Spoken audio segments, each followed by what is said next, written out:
Insight news 14ಗೆ ಸ್ವಾಗತ. ನಮಸ್ಕಾರ. ಇಂದಿನ ಈ ಹೊತ್ತಿನ ಅತಿ ದೊಡ್ಡ ಸುದ್ದಿಯೊಂದಿಗೆ ನಿಮ್ಮ ಇನ್ಸೈಟ್ ನ್ಯೂಸ್ 14. ಪ್ರಿಯ ವೀಕ್ಷಕರೇ, ನೀವು ಇನ್ನೂ ನಮ್ಮ Insight News 14 YouTube channel subscribe ಮಾಡಿಲ್ಲವೇ? ಕೂಡಲೇ ಸಬ್ಸ್ಕ್ರೈಬ್ ಮಾಡಿಕೊಳ್ಳಿ. ಇಡೀ ವಿಶ್ವವೇ ಬೆಚ್ಚಿಬೀಳುವಂತಹ ಘಟನೆಯೊಂದು ನಡೆದಿದೆ. ಇರಾನ್ನ supreme leader Ayatollah Ali Khamenei ಮತ್ತು ಅವರ ಕುಟುಂಬದ ಮೇಲೆ ಇಸ್ರೇಲ್ ಹಾಗೂ ಅಮೆರಿಕ ಜಂಟಿಯಾಗಿ ನಡೆಸಿದ ವಾಯುದಾಳಿಯಲ್ಲಿ ಅವರ ಹತ್ಯೆಯಾಗಿದೆ ಎಂಬ ಆಘಾತಕಾರಿ ಸುದ್ದಿ ಹೊರಬಿದ್ದಿದೆ. ಈ ದಾಳಿಯು ಜಾಗತಿಕ ಮಟ್ಟದಲ್ಲಿ ಭಾರೀ ಸಂಚಲನ ಮೂಡಿಸಿದ್ದು, ವಿಶ್ವಾದ್ಯಂತ ವ್ಯಾಪಕ ಪ್ರತಿಭಟನೆಗೆ ಕಾರಣವಾಗಿದೆ. ಇರಾನ್ ಸರ್ಕಾರವು ತನ್ನ ದೇಶದಲ್ಲಿ 40 ದಿನಗಳ ಕಾಲ ಶೋಕಾಚರಣೆಯನ್ನು ಘೋಷಿಸಿದೆ. ಅಷ್ಟೇ ಅಲ್ಲದೆ ಇಡೀ ದೇಶಾದ್ಯಂತ 7 ದಿನಗಳ ಸರ್ಕಾರಿ ರಜೆಯನ್ನು ಘೋಷಣೆ ಮಾಡಲಾಗಿದೆ. ಇರಾನ್ನ ಬೀದಿಗಳಲ್ಲಿ ಜನರು ರೊಚ್ಚಿಗೆದ್ದು ಪ್ರತಿಭಟನೆ ನಡೆಸುತ್ತಿದ್ದಾರೆ. ಈ ಹತ್ಯೆಯ ಬಿಸಿ ಈಗ ಭಾರತಕ್ಕೂ ತಟ್ಟಿದೆ. ದೇಶಾದ್ಯಂತ ಶಿಯಾ ಮುಸ್ಲಿಮರು ಆಕ್ರೋಶಭರಿತ ಪ್ರತಿಭಟನೆ ನಡೆಸುತ್ತಿದ್ದು, ಕರ್ನಾಟಕದ ಚಿಕ್ಕಬಳ್ಳಾಪುರದ ಒಂದು ಹಳ್ಳಿಯಂತೂ ಸಂಪೂರ್ಣ ಬಂದ್ ಆಚರಿಸುವ ಮೂಲಕ ತನ್ನ ಪ್ರತಿರೋಧ ತೋರಿದೆ. ಇಂದು ಮಲೆನಾಡಿನ ಹೆಬ್ಬಾಗಿಲು ಶಿವಮೊಗ್ಗದಲ್ಲೂ ಇದರ ತೀವ್ರತೆ ಕಂಡುಬಂದಿದೆ. ಜಿಲ್ಲಾಧಿಕಾರಿಗಳ ಕಚೇರಿ ಮುಂದೆ ಜಮಾಯಿಸಿದ ನೂರಾರು ಶಿಯಾ ಪಂಗಡದ ಮುಸ್ಲಿಮರು ಇಸ್ರೇಲ್ ಮತ್ತು ಅಮೆರಿಕ ವಿರುದ್ಧ ಧಿಕ್ಕಾರ ಕೂಗಿದರು. ಪ್ರತಿಭಟನಾಕಾರರು ಹಿಂದೂಸ್ತಾನ್ ಜಿಂದಾಬಾದ್ ಮತ್ತು ಖಮೇನಿ ಜಿಂದಾಬಾದ್ ಎನ್ನುವ ಘೋಷಣೆಗಳ ಮೂಲಕ ಆಕ್ರೋಶ ವ್ಯಕ್ತಪಡಿಸಿದರು. ಪ್ರತಿಭಟನೆಯಲ್ಲಿ ಪಾಲ್ಗೊಂಡಿದ್ದ ಮಹಿಳೆಯರು ತಮ್ಮ ಸುಪ್ರೀಂ ಲೀಡರ್ ಖಮೇನಿ ಬಗ್ಗೆ ಮಾತನಾಡುತ್ತಾ ಅತ್ಯಂತ ಭಾವುಕರಾದರು. ಅಮೆರಿಕ ಮತ್ತು ಇಸ್ರೇಲ್ನ ಈ ನಡೆಯನ್ನು ಅವರು ಕಟುವಾಗಿ ಟೀಕಿಸಿದ್ದಾರೆ. ಒಟ್ಟಾರೆಯಾಗಿ ಈ ಒಂದು ಹತ್ಯೆ ಇಡೀ ಮಧ್ಯಪ್ರಾಚ್ಯದಲ್ಲಿ ಮತ್ತೊಂದು ದೊಡ್ಡ ಯುದ್ಧಕ್ಕೆ ನಾಂದಿ ಹಾಡಲಿದೆಯೇ ಎಂಬ ಆತಂಕ ಸೃಷ್ಟಿಯಾಗಿದೆ. ಮುಂದಿನ ಸುದ್ದಿಗಾಗಿ ನೋಡ್ತಾ ಇರಿ ಇನ್ಸೈಟ್ ನ್ಯೂಸ್ 14 ಚಾನೆಲ್. ನಮ್ಮ ಈ ಶೋಕ ದಿನಾಚರಣೆ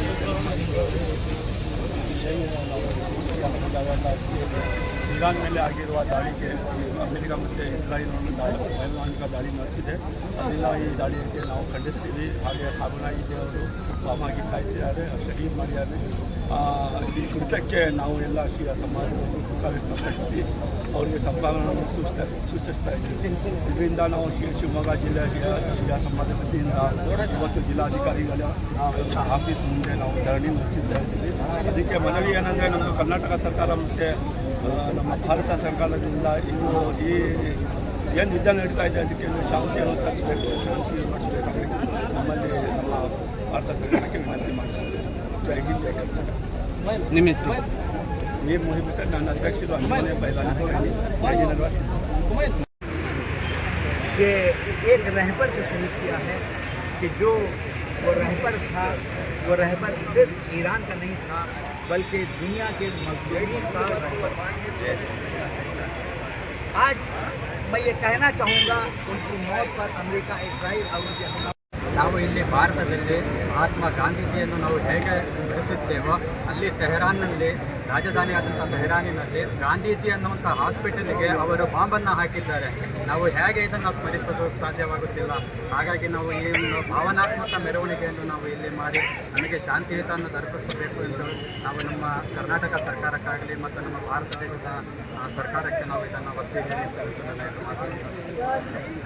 ನನ್ನ ಹೆಸರು ಜುಲ್ಫಿಕಾರ್ ಅಲಿ. ಜೈ ಹಿಂದ್, ಜೈ कर्नाटक. अमेरिका और इजराइल नाकाम हो गए.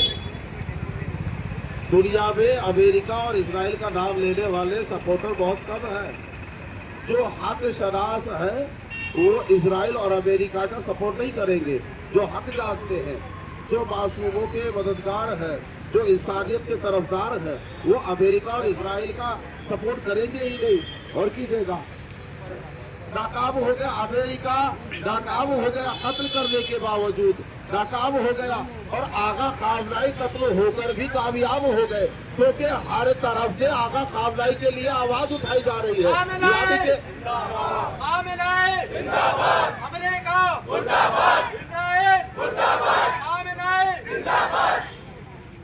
कि अमेरिका जिंदा होकर भी मुर्दा है और आगा खामनाई कत्ल होकर भी जिंदा हो गए. ನಮಗೆ ಧಾರ್ಮಿಕ ಗುರು ಆಗಿದ್ರು. ಹಾಗೆ ಈ ಇಸ್ರಾಯಿಲ್, ಅಮೆರಿಕ ಅವರು ಸೇರಿ ನಮ್ಮ ಈ ಧಾರ್ಮಿಕ ಗುರುಗೆ, ಇಡೀ ಫ್ಯಾಮಿಲಿಗೆ ಸಾಯಿಸಿದ್ದಾರೆ. ನಾವು ಇವರಿಗೋಸ್ಕರ ಮುರ್ದಾಬಾದ್ ಹೇಳ್ತೀವಿ. ನಮಗೆ ಇವರು ತುಂಬಾ ಅಂದರೆ ಧಾರ್ಮಿಕ ಗುರು ಆಗಿದ್ರು. ನಮಗೆ ನಮ್ಮ ಇಸ್ಲಾಮಿಗೋಸ್ಕರ ನಮ್ಮ ಶಿಯಾ ಸಮುದಾಯದ ಎಲ್ಲ ಗುಂಪಿನ ಜನರು, ಮಹಿಳೆಯರು, ಮಕ್ಕಳು ಇವತ್ತು ವಯಸ್ಸಾದಂಥ ಜನರೆಲ್ಲರೂ ಬಂದು ಇಲ್ಲಿ ಸೇರಿದ್ದೇವೆ. ಭಾವನಾತ್ಮಕವಾಗಿ ನಾವು ಈ ಮೆರವಣಿಗೆಯನ್ನು ಮಾಡ್ತಾ ಇದ್ದೇವೆ. ನಮ್ಮ ಗಾಂಧೀಜಿಯವರು ಹೇಗೆ ಅಹಿಂಸೆಯಿಂದ ಅವರು ಮುಂದುವರೆದರು, ಅವರು ನಮ್ಮ ಅಲಿ ಕಾಮನಾಯಿಯವರು ಅವರು ಅಹಿಂಸೆಯಿಂದಲೇ ಮುಂದುವರೆದು, ಆದರೂ ಅವರನ್ನು ಒಂದು ರೂಮಿನಲ್ಲಿ ಅವರನ್ನು ಒಂದು ಹತ್ಯೆಯನ್ನು ಗೀಡಾಗಿದ್ದಾರೆ. ಇದು ನಮಗೆ ಖಂಡಿತವಾಗಿ ಖಂಡನೆ ಅಂತ ನಾನು ಭಾವಿಸ್ತೇನೆ. ಕ್ರಿಯಾ ಸಮುದಾಯದವರು ಇದನ್ನು ಖಂಡಿತೆಯನ್ನು ಭಾವಿಸ್ತಾ ಇದ್ದೀನಿ. ಇಸ್ರೇಲು ಮತ್ತು ಅಮೆರಿಕ ಸರ್ ಉದ್ದೇಶ ಇರಾನ್ ಮೇಲೆ ಉದ್ದೇಶ ಏನಂದರೆ ಅವರು ನಾವು ಶಾಂತಿಯುತವಾಗಿ ಇದು ಮಾಡ್ತಾ ಇದ್ವಿ, ಬಟ್ ಅವರು ಶಾಂತಿಯನ್ನು ಅಕ್ಸೆಪ್ಟ್ ಮಾಡ್ತಾನೆ ಇಲ್ಲ. ಕಾರಣ ಅವರಿಗೆ ಯುದ್ಧ ಅವಶ್ಯಕತೆ ಇದೆ, ಹಾಗಾಗಿ ಯುದ್ಧನ ಮಾಡ್ತಾ ಇದ್ದಾರೆ. ಸೊ ಇದರಿಂದ ಪರಮಾಣು ತುಂಬ ಲಾಸು ಆಗ್ತಾ ಇದೆ. ಸೊ ನಾವು ಇದನ್ನು ಖಂಡಿಸ್ತಾ ಇದ್ದೀವಿ.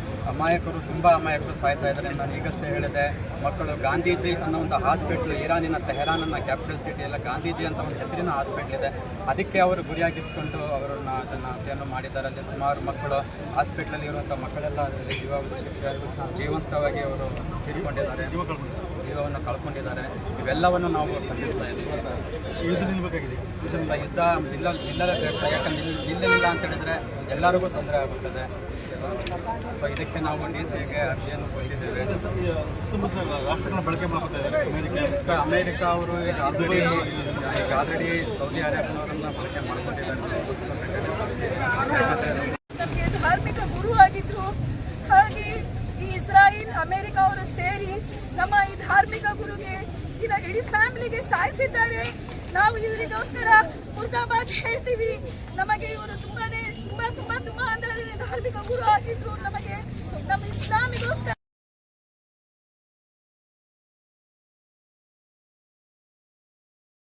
ಮತ್ತು ಸಹೋದರರೇ, ಇಂದು ನಮ್ಮ ಹೃದಯಗಳು ದುಃಖದಿಂದ ತುಂಬಿವೆ. ನಾವು ಒಂದು ಮಹಾನ್ ಆಲಿಮ್, ಒಂದು ಧೈರ್ಯಶಾಲಿ ನಾಯಕ, ಉಮ್ಮತಗಾಗಿ ತನ್ನ ಜೀವನವನ್ನು ಅರ್ಪಿಸಿದ ಸೈಯದ್ ಅಲಿ ಇಮಾಮ್ ಖಾಮೆನಾಯಿರನ್ನು ಸ್ಮರಿಸುತ್ತಿದ್ದೇವೆ. ಅವರು ಸದಾ ಸತ್ಯದ ಪರವಾಗಿ ಇದ್ದರು. ನ್ಯಾಯದ ಮುಂದೆ ತಲೆಬಾಗಲಿಲ್ಲ. ಕಷ್ಟಗಳನ್ನು ಬಂದವು, ಬೆದರಿಕೆಗಳು ಬಂದವು, ಆದರೆ ಅವರ ಇಮಾನ್ ಮತ್ತು ಅಲ್ಲಾಹನ ಮೇಲೆ ನಂಬಿಕೆ ಇದ್ದವು. ದುರ್ಬಲವಾಗಿ ಅವರ ನಮಗೆ ಕಲಿಸಿದ ಪಾಠ ಭಯವಿಲ್ಲದೆ ಸತ್ಯದ ಮಾರ್ಗದಲ್ಲಿ ನಡೆಯಬೇಕು. ಇಂದು ಅವರು ನಮ್ಮ ಮಧ್ಯ ಇಲ್ಲ, ಆದರೆ ಅವರು ಮಾತುಗಳು, ಅವರ ಹೋರಾಟ, ಅವರ ತ್ಯಾಗ ಮತ್ತು ಹೃದಯಗಳನ್ನು ಜೀವಂತವಾಗಿದೆ. ಅವರನ್ನು ಕಳೆದುಕೊಂಡ ನಾವು ನಮ್ಮ ಕಣ್ಣೀರಲ್ಲಿ ತೋರಿಸುತ್ತಿದ್ದೇವೆ, ಆದರೆ ಅವರ ಜೀವನ ನಮಗೆ ಶಕ್ತಿ ನೀಡುತ್ತದೆ. ಇಂದಿನ ಜಗತ್ತಿನಲ್ಲಿ ನ್ಯಾಯ ಮತ್ತು ಅನ್ಯಾಯದ ನಡುವೆ ನಡೆಯುತ್ತಿರುವ ಹೋರಾಟವನ್ನು ನಾವು ಸ್ಪಷ್ಟವಾಗಿ ಕಾಣುತ್ತಿದ್ದೇವೆ. ಇಸ್ಲಾಮಿಕ್ ಪ್ರಪಂಚದ ನಾಯಕರಲ್ಲಿ ಒಬ್ಬರಾದ ಸೈಯದ್ ಅಲಿ ಖಾಮೆನಾಯಿ ಅವರು ಸದಾ ಸ್ವಾಭಿಮಾನ, ಸ್ವಾತಂತ್ರ್ಯ ಮತ್ತು ಧರ್ಮದ ಮೌಲ್ಯಗಳನ್ನು ಕಾಪಾಡುವ ಬಗ್ಗೆ ಮಾತನಾಡುತ್ತಿದ್ದಾರೆ. ಅವರು ತಮ್ಮ ಭಾಷಣಗಳಲ್ಲಿ ಹಿಂಸೆ, ಬೆಂಬಲ ನಡೆದ ಧರ್ಮದ ವಿರುದ್ಧ ನಿಲ್ಲುವ ಧೈರ್ಯವನ್ನು ತಿಳಿಸುತ್ತಿದ್ದರು. ಪ್ರಪಂಚದ ಯಾವುದೇ ಕಡೆ ಆಗಲಿ ಅಥವಾ ಇನ್ನಾವುದೇ ಶಕ್ತಿಯಾಗಲಿ ಮೌನವ ಹಕ್ಕುಗಳನ್ನು ಗೌರವಿಸಬೇಕು ಎಂದು ಸಂದೇಶವನ್ನು ಅವರು ನೀಡಿದ್ದಾರೆ. ನಾವು ದೇಶವನ್ನು ಅಲ್ಲ, ನ್ಯಾಯವನ್ನು ಬೆಂಬಲಿಸಬೇಕು. ನಾವು ಹಿಂಸೆಯನ್ನು ಅಲ್ಲ, ಶಾಂತಿಯನ್ನು ಆರಿಸಬೇಕು. ನಮ್ಮ ಧ್ವನಿ ಸತ್ಯಕ್ಕಾಗಿರಲಿ, ನಮ್ಮ ಹೋರಾಟ ನ್ಯಾಯಕ್ಕಾಗಿ ಇರಲಿ. ಅಲ್ಲಾಹ ನಮ್ಮನ್ನು ಸತ್ಯದ ಮಾರ್ಗದಲ್ಲಿ ನಡೆಸ. ಧನ್ಯವಾದಗಳು. हमारे धर्मगुरु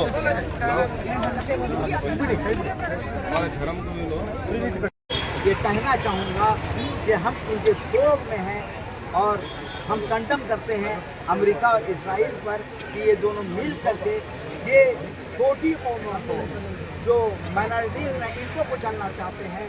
इराक और ईरान की जंग में इसने इराक का सपोर्ट करके इसने असलहा फ्री में दिया और फिर जब इसने पूरा अपना मकसद हासिल कर दिया इराक और ईरान को तबाह करने में, जब उसने हाथ हटा लिया और फिर एक वक्त ऐसा आया कि फिर उसने खुद ही जो है इराक के सदर को असीर किया और कहाँ तक पहुँचाया आपको मालूम है। ये जो बाकी ताकतें, जो दूसरी ताकतें उसको सपोर्ट कर रही हैं। अभी चंद महीना पहले UAE ने कहा था कि हम अपना देश नहीं देंगे, लेकिन UAE ने अपना देश दे करके बता दिया कि हम ईमान वाले नहीं हैं, हम मुनाफिक हैं। और बहरहाल जो ये जंग है, ये जंग थमने वाली नहीं है। कि जब एक खुमैनी था, खुमैनी मर गया तो खामेनाई आया। अब एक खामेनाई शहीद हुआ है, 1000 खामेनाई तैयार।